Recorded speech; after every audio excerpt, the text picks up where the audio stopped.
Are you constantly slamming against a tempo ceiling you can't get past? You get your hands playing quickly, but then one or both of them just spazzes out and misfires, leaving you hopelessly stuck at a tempo wall. Maybe you can play a short burst of fast notes, but they're sloppy, and you're just on the edge of crashing and burning, which leaves you feeling frustrated and losing confidence, because how are you going to play the fast songs that you want to play if your hands are so insecure and unable? Well, today's lesson is for you if you can relate to any of that, which I'm guessing you can because I've been there too. If you want confident autopilot hands that can play what you want them to play, then you've got to dig into these 4 brilliant lessons that we can learn from George Lawrence Stone's introduction to his method book, Stick Control. Ignore these nuggets of wisdom and all the practicing in the world will not deliver the fast, fluid hands that you desire. But take these to heart and apply these to all of your practicing across the board, and your drumming will change forever. Let's dive in. You can do this.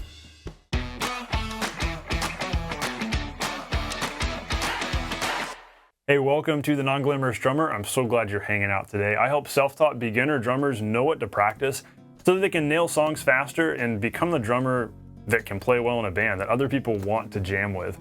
And so I want to give you something free, especially if you're new. I've got a free gift for you, and this is going to help you out a lot with what we're talking about today.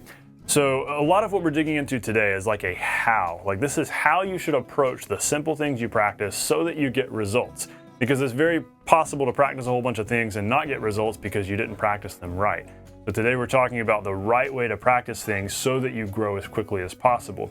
But what is the actual thing you should be practicing? What is the what? Well, I want to give you a really good, simple resource here that will help you solve your weak hand and build fast, fluid hands so that you can play whatever you want to play.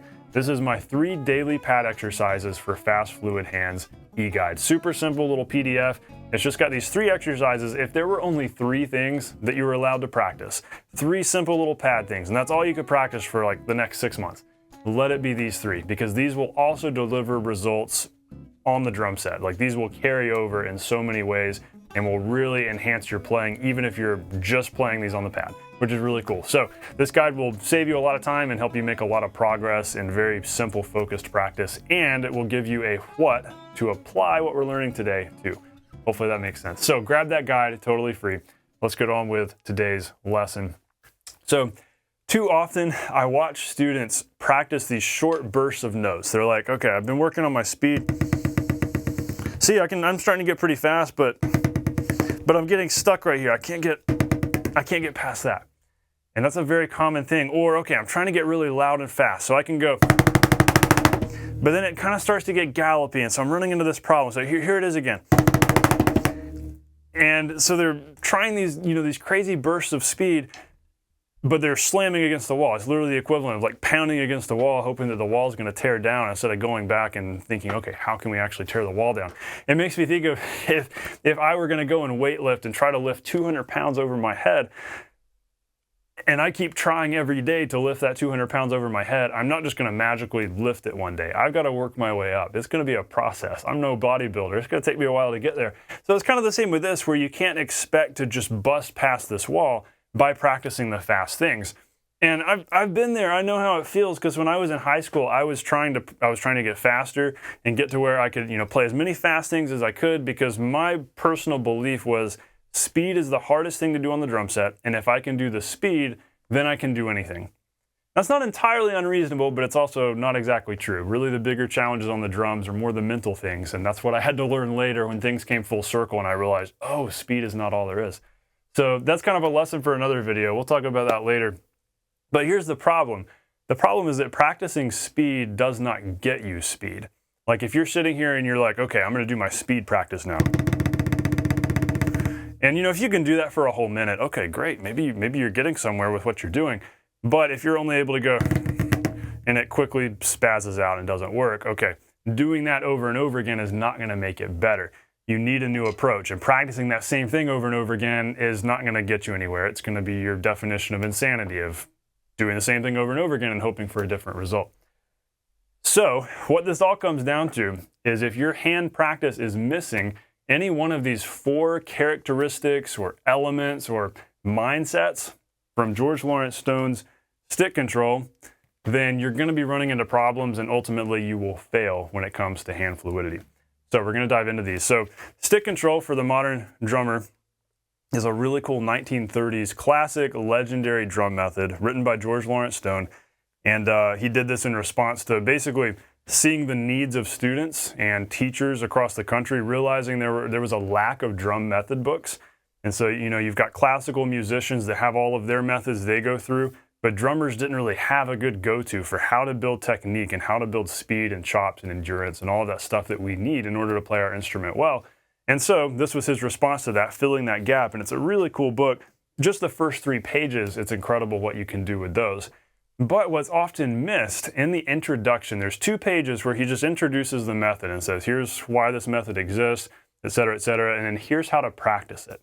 And when he explains how to practice it, that's where these gold nuggets are. It's so easy to miss this and skip over it and just start playing the exercises, and you'll gain something by doing that. But he's explaining, here's how to get the most out of this.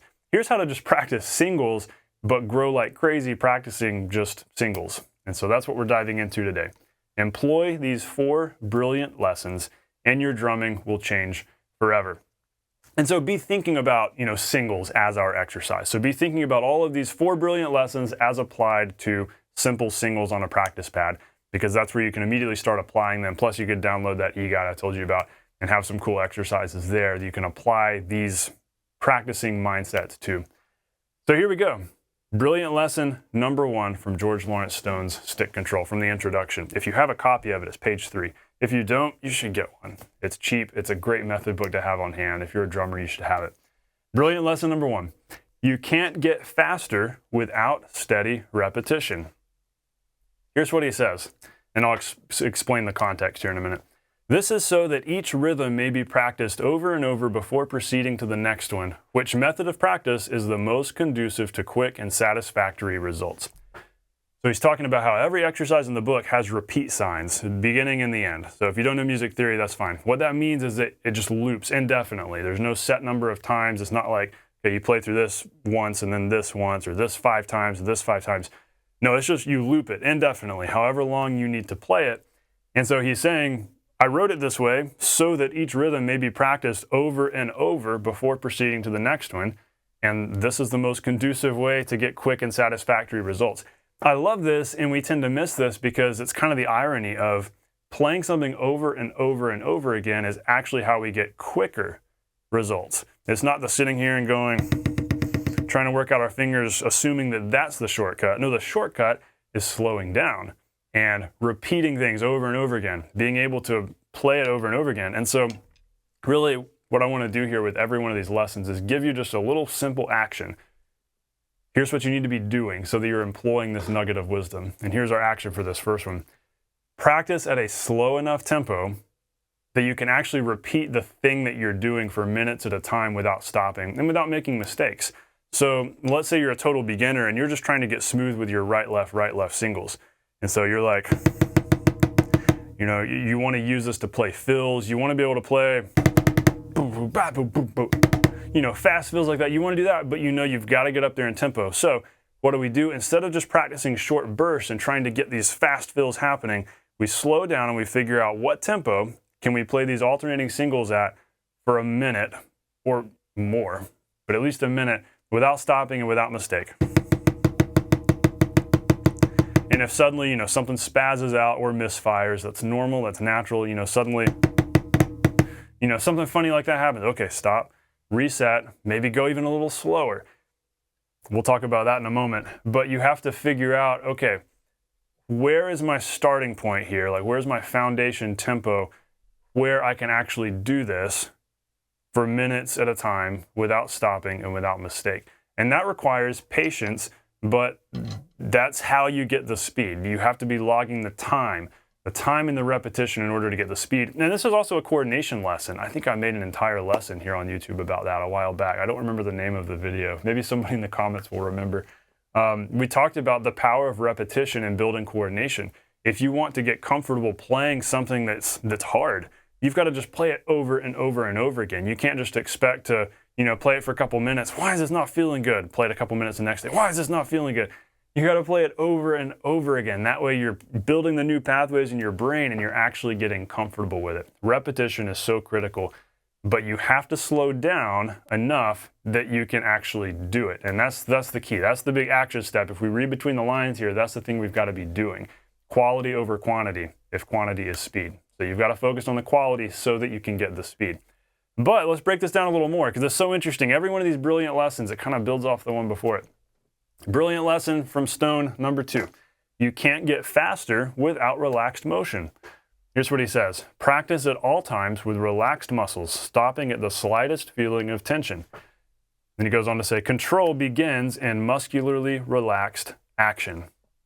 Is that not brilliant? Control begins in muscularly relaxed action. So again, what does that mean? We have to slow down. We have to slow down and focus on like what we're actually doing here. We're having to focus on our fulcrum, and this is why he also recommends in the introduction that this stuff be practiced with a teacher, with an instructor who can help you with this stuff, because you can't really teach the grip fundamentals in a book. And so that's why he's like, you've got to be focusing on this too. How do you get that muscularly relaxed action? It all starts with fulcrum. If you've watched many of these videos on this channel, you're like, Steven, not again. Why are we always talking about hand technique? Because it is so critical. It's so fundamental. You miss this and you miss everything. And so we've got other videos here on the channel about the details and the nuance of this. So we're kind of just glossing over a lot of it today. But the number one thing is have a fulcrum. Have a point where you're gripping the stick, where the stick can hinge. That's how you create a muscularly relaxed action where you're having to put in very little effort, but really get maximum results. And so that's so critical. It's that how does this look and feel as we're playing it? And so that's something you're thinking about as you're incorporating that lesson number 1 of repetition. So we're using repetition and we're paying attention to, is our motion muscularly relaxed? Because he says, stopping at the slightest feeling of tension. That means as you're getting faster in tempo and as you're pushing toward that speed wall, if you suddenly find, oh, my shoulder's tensing up, oh, something's hurting here, stop. And evaluate, okay, what's going on? Maybe do some stretches, loosen up a little bit, slow down a little more, pay attention to how is this feeling? Am I making sure to relax? Because that takes a lot of conscious effort. Nobody learns to just relax playing the drums overnight. We all have these seasons of tension doing various things. And sometimes it's a coordination related issue where we're not able to focus enough brain power on staying relaxed because we're still so out of our comfort zone. But what did we say a minute ago? Getting comfortable, getting to where it is a comfort zone, it all starts with repetition. You've got to log the time. So spend the time, make sure you've got muscularly relaxed action, practicing slow enough to be relaxed no matter what. That way you're gaining control and fluidity and precision. Because control and fluidity and precision, all those things start at slow tempos. You've got to go slow enough that your brain can digest it. And so that's how you get relaxed. So that's absolutely critical. But like we said a minute ago, we've got some more of these and they just build off of one another. They're all so related and so smart. Brilliant lesson number 3. You can't get faster without building strength. Here's what he says, and I paraphrase the first part of this to give you context. Playing loudly with high stick height will, by giving you better control of the sticks, enable you to produce even finer and more delicate effects than heretofore. I love the eloquence of the way that this was all written in the 1930s. So he's talking about how playing loudly and with high stick height will give you better control of the sticks, because obviously you've got to have control of the sticks in order to do that, which will then give you the ability to produce even finer and more delicate effects. That's really cool, and that so directly applies to the kick drum too. If you're trying to build kick drum strength and like kick drum power and control and all of that, you've got to practice the coordination side of it, but you also just have to build sheer strength. Like you got to sit here and practice, just pounding out eighth notes on the kick drum. That was a big part of my practice in high school, just pounding out eighth notes or slow 16ths, however you want to count them, building up the strength so that then I could have the control. You have to have the physical strength in order to then have the control. So it's kind of the two sides of it, the physical strength, but also the coordination of it, and especially pertaining to the right foot. And it's so interesting how a lot of what George Lawrence Stone talks about and the way the exercises are in the book will also apply to your right foot and really both feet. And so you can always take what you do with your hands and apply that to your feet. That's why there's so much to extract from a legendary method like that. But back to the hands, the big thing here, our big action step is practice loud and strong and with a full stick height but without tension. Remember, we got to always keep the previous things in mind. So muscularly relaxed action. It's a lot of L's. Make sure you're staying relaxed. And so if you're trying to practice loud in order to build that strength and control that helps with the soft playing, but if you're getting tight and tense, well, that doesn't work. So you've got to figure that out. The big thing here, and we've got other lessons about this on the channel, is remembering that your grip needs to be dynamic, meaning you have to be able to change it on the fly according to what you're playing. There's no one perfect fulcrum point. You've got to adjust that fulcrum point and adjust how you're gripping your stick according to your speed and volume. So if this grip right here works great for the really relaxed playing, cool. But what's going to happen if we're still gripping here when we go fast, we're going to have to start pinching harder in order to not let the stick fly out, right? And we're going to end up with tension. So if he says stop at the slightest feeling of tension because control begins in muscularly relaxed action, what do? Well, we've got to slide our fulcrum closer to our palm because the magical thing happens here of not having to put as much pressure on the stick because it's up here, which means we can have more skin on it. And if you get just a little bit of clamminess, hand sweat, that's all you need to keep the stick from flying out. So if you move your fulcrum from here up to here, then we can close things in around it more while still having this full range of motion. I'll link the lesson where we fully talk about this in depth, about basically the loud and fast drumming grip. It's so critical. And so this is something that, if you're working through stick control with a teacher, that's something the teacher should be showing you, that this is how you practice this stuff loud and fast also without tension. That way you're focusing just on building the strength, building the endurance, but there's no tension. Because that's the other thing to keep in mind. There's a difference between tension and strain and pain versus just strength building. If you notice, okay, these muscles on the top of my forearm are starting to burn a little bit, that's probably just strength building happening. But if you notice that your thumb is hurting and your thumb is cramping, that's a problem. And we can largely avoid that by moving our fulcrum to here and having the pressure come right here. That way it just doesn't require as much effort. And so that's so important, adjusting your fulcrum accordingly to grip firmly without pain. And so that way you can be building control and precision so that you can play things softer as well by practicing that full stick height. Okay, brilliant lesson number 4. What's the one thing left at this point? You can't get faster without quiet practice. So it's like the opposite of the third one. And it's so weird. And I love the way George Lawrence Stone starts this off. What am I trying to say here? He says, strange to say, practice in lighter execution will, by giving you a fuller control of the sticks, help your power, endurance, and speed. That's worth reading again. Strange to say, practice in lighter execution will, by giving you a fuller control of the sticks, help your power, endurance, and speed. That's crazy, and it's taken me a lot of time to try to wrap my head around that, okay, the quiet practice, he's saying the quiet practice gives you more control. He mentioned that the loud practice also gives you control so you can play quietly. But here he says, like, it gives you a fuller control of the sticks, and it will therefore help your power, endurance, and speed. So I've had to think about this working with students and working on my own grip over the years. Why is that? And I think it's because our action here is, okay, practice everything softly as well. Practice everything softly. But in order to do this, again, we can't just use the same grip no matter what. We've got to create a little bit more of a firmer grip with more skin contact in order to put more control on the stick. Because if we're playing very loose and relaxed, it's kind of just physics taking over. Like, this is effortless right here. As we get louder, okay, then we shift our fulcrum. It's not so much effortless because we're having to really drive it more. But when we're playing softly, it's 100% what we're doing with our wrist. It's like I'm knocking on a door, not with my arm, but just with my hand. So it's a wrist motion. And in order to do that, we've kind of got our fulcrum point kind of up here. Everything's wrapped around snugly. We've made sure that every finger is making contact with the stick. But this is not squeezing tight, because if I were squeezing tight, it would be like that, and the stick would be, pasting onto the drum or buzzing. But no, it still needs to quickly tap the drum. It's just like a hot stove. It's like you're tapping your finger on the drum. You could tap your finger on a hot electric stove surface, and if you do it real quick, you'll be okay. Don't recommend you do it. I've been there. But if you take on this mindset of, that quick tap, you can do this with your stick with a pretty firm grip, but it's loose enough that, see how the stick can still move here. Like, it can still move here, but we've got our fulcrum point about right here. Fingers are curled around. And so we're just gently tapping the practice pad, the drum, whatever, aiming for a 2 to 3 inch stick height. That is a great foundation, technical foundation for practicing quietly, whether it's really slow like this or it's a little faster, or as you start getting faster like that, that's where the fingers start to come in. We've got other lessons specifically on this on the channel. And so there's so much practice and so much value to gain from all this practice when you're playing slowly like this, because you're focusing on the control when you're going really slow. You're just focusing on maintaining a steady motion like this that's controlled and not too loud as you go to this tempo. And as you get faster, you're bringing in the fingers. And so it's very all-encompassing.